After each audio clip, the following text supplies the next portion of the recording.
Kerry is moving house, downsizing to a city apartment, and that means dealing with all the stuff she and her family have accumulated over the last 16 years.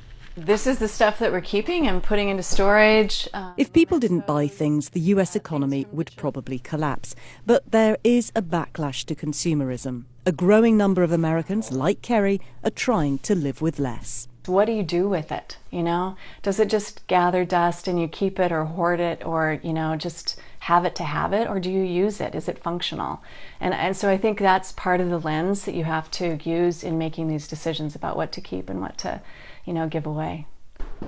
This is the table we'll be donating to Wider Circle. It was one of the first items that we purchased as newlyweds and sort of building your home. And it's the piece that I feel we can pass on. But you've had it for such a long time and it must have so many memories. Yeah. How difficult was it to let go?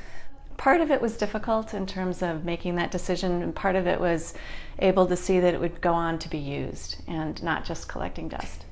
A Wider Circle is a charity that redistributes stuff to people who don't have anything.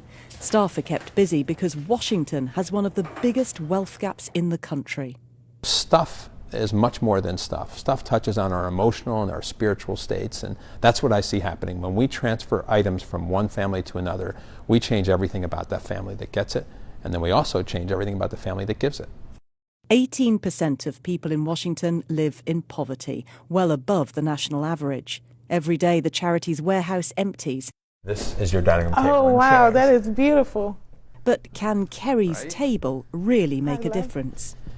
Meet April Johnson, a single mother of 5 who says she lost everything when her landlord sold her apartment.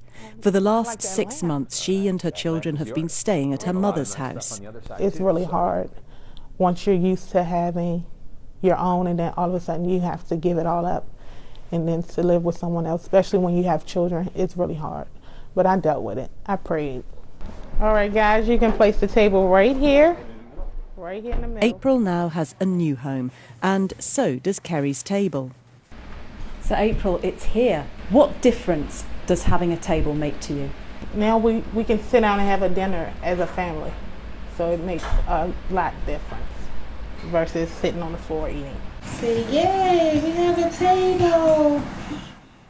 Kerry's table has already been the focal point for one family. Now it's April's table, and its new life begins. Jane O'Brien, BBC News, Washington.